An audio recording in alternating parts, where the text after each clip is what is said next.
الحمد لله رب العالمين والصلاة والسلام على رسوله الكريم أما بعد فأعوذ بالله من الشيطان الرجيم بسم الله الرحمن الرحيم وعن عبد الله بن عمر قال كان رسول الله صلى الله عليه وسلم إذا أصاب غنيمة أمر بلال فنادى في الناس فيجيئون بغنائمهم فيخمسه ويقسمه فجاء رجل يوما بعد ذلك بزمام من شعر فقال يا رسول الله هذا فيما كنا أصبناه من الغنيمة قال سمعت بلالا نادى ثلاثة قال نعم قال فما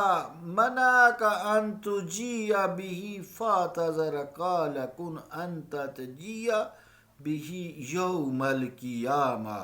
فلن أقبله عنك رواہ ابو داؤد صدق اللہ و صدق رسولہ الکریم۔ عزیزان گرامی قدر، السلام علیکم ورحمۃ اللہ وبرکاتہ۔ حدیث پاک کا ترجمہ یوں ہے، روایت حضرت عبداللہ ابن عمر سے فرماتے ہیں کہ رسول اللہ صلی اللہ علیہ وسلم جب غنیمت حاصل فرماتے تو بلال کو حکم دیتے، وہ لوگوں میں اعلان کرتے،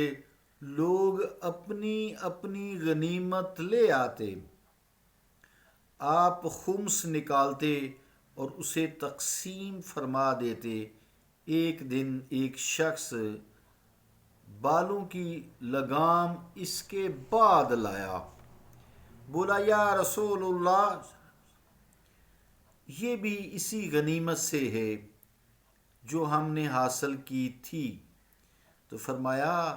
کیا تم نے نہیں سنا تھا کہ بلال نے 3 آوازیں دی تھیں؟ بولا ہاں۔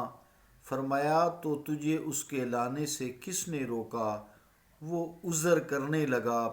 فرمایا تم یوں ہی رہو کہ اسے قیامت کے دن لاؤ گے، میں تم سے ہرگز قبول نہیں کروں گا۔ ابو داؤد۔ اللہ اور اس کے رسول کا قول سچا ہے۔ عزیزان گرامی قدر، اس حدیث پاک میں تقسیم غنیمت، مال غنیمت کی جو تقسیم ہے اس کا حضور کریم علیہ السلام کا طریقہ کار بتایا گیا ہے۔ یعنی صحابہ کرام جب فتح سے فارغ ہوتے پھر کفار کے چھوڑے ہوئے مالوں پر قبضہ کر لیتے تھے، پھر یہ جو مقبوضہ مال ہے بیت المال یعنی دارالسلام میں لے آتے تھے۔ پھر حضرت بلال رضی اللہ تعالیٰ عنہ اعلان فرماتے تھے کہ حضور اقدس صلی اللہ تعالیٰ علیہ وآلہ وسلم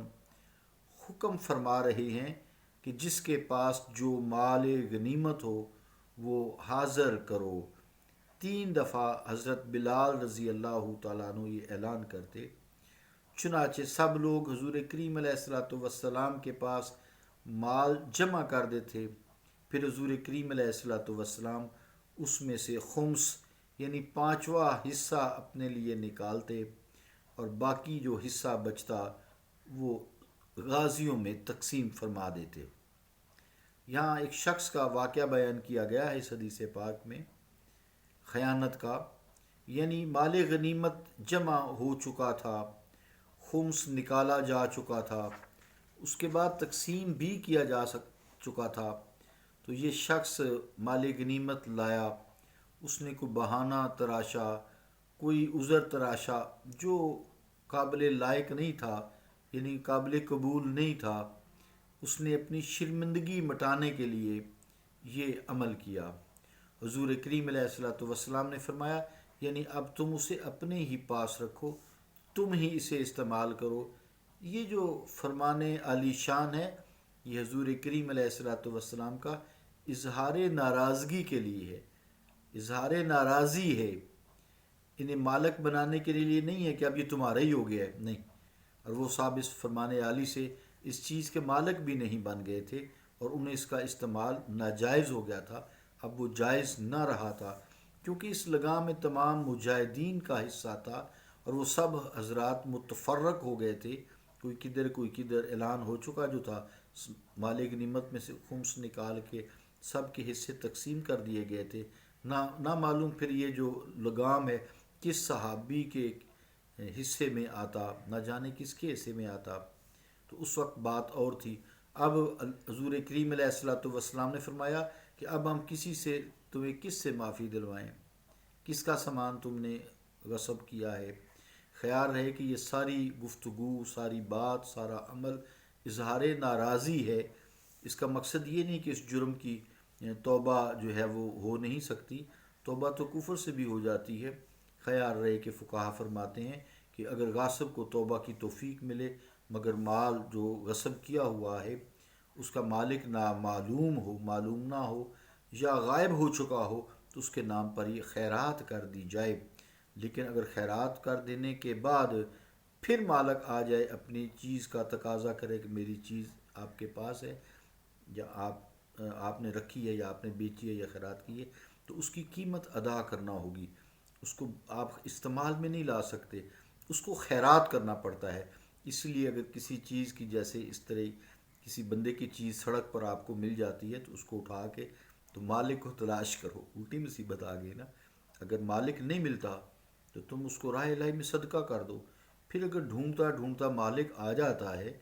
وہ تم سے اپنی چیز کا تقاضا کرتا ہے تو تم اسے اپنے پلے سے دو اور جو صدقہ خیرات ہوگا وہ تمہاری طرف سے ہو جائے گا۔ عزیزان گرامی قدر، یہ فقہی مسئلہ ہے اسی حدیث کہ یہاں کوئی ایسی خلاف بات نہیں یا کوئی ایسی اختلافی بات نہیں ہے، تو یہاں فقہی مسئلہ مقصود ہے، اظہار غضب جو ہے یہ مقصد یہ ہے کہ لوگ مال غنیمت کے ہڑپ کرنے سے ڈریں کہ معمولی جو لگام ہے کیا قیمت ہوگی اس کی بھی پوچھ گچھ قیامت والے دن ہوگی، وہ بھی تقسیم ہوتی ہے مال غنیمت میں۔ اللہ تعالی ہمیں دین اسلام کو سمجھنے، اس پر عمل کرنے کی توفیق عطا فرمائے اور ہمارے دلوں سے حرص، لالچ، طمع، حسد، بغض، کینہ، تعصب، اناد، یہ ساری خصلتیں جو خراب ہیں مٹا دے۔ صلی اللہ تعالی علی رسول خیر خلقہ محمد وعلی آلہ واصحابہ اجمعین برحمتک یا ارحم الراحمین۔